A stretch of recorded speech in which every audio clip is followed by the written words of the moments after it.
Hi everyone and welcome back to my channel. Yesterday I published my top 10 best albums of 2016, but it wouldn't be a top 10 best without a top 10 worst, and I present to you my top 10 worst albums of 2016.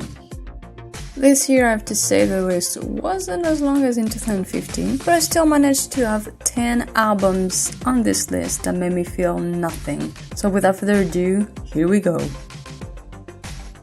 At number 10, it is Yuna Eoso. I usually like what Yuna does, but this year it really wasn't it for me. This mini album ended up being the same old routine, without the usual panache and charisma.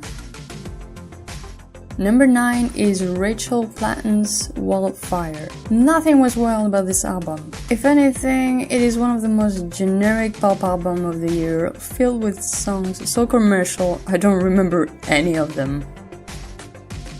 Number 8 is We by Leo Yeri. I have pretty much given up on Leo Yeri since her second album because ever since then her music has been generic and predictable. The charismatic and amazing rock songs from 2012 are long gone, and instead we get this type of albums.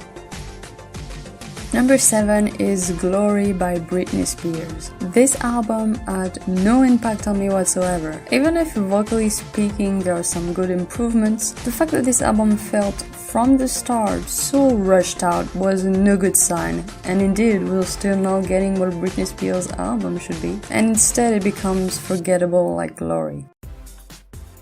At number 6 is Men with a Mission, The World's on Fire. Men with a Mission is either a hit or miss with me. Their song Severed Deadly Sins encouraged me to check out them again, and unfortunately this album ended up being the same thing over again, with the songs from it being average at best.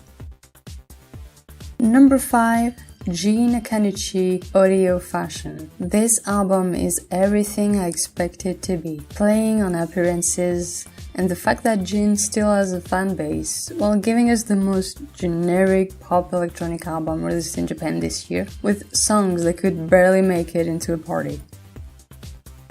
At number 4 is EXO Exect. With songs like Lucky One and Monster, this album should have been the best pop album of the year. Instead, we get two amazing songs mixed with generic songs that are just made for a certain type of audience without ever caring about making good songs. Number 3, Kaela Kimura, PUNKY. To say that I am disappointed by this album is an understatement. PUNKY felt messy, uninteresting, and taking many steps back to what I usually don't like about Kaela's music in the past. It is truly a shame. Number 2 is Lehigh Seolite Part 1. Another huge disappointment is this first part of Lehigh's comeback this year. If the second part redeems this one a little bit, it still doesn't excuse the fact that this one was boring and completely wasting Lehigh entirely.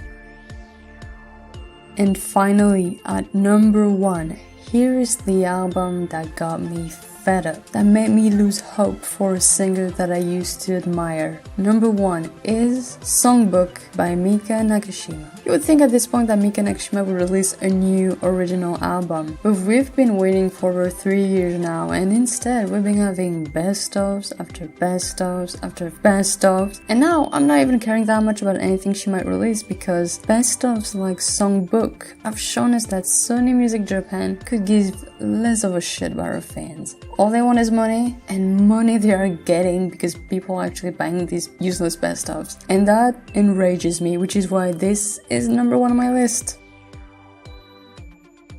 And that's it for my top 10 worst albums of the year. I hope you enjoyed it. I had a lot of fun making it, and I'd love to know what is your list down in the comment section down below. Don't forget that my top 10 best albums is also on there, and if you haven't checked it out, here's a link for you. And as for me, I'll see you tomorrow with my top 10 best songs of 2016.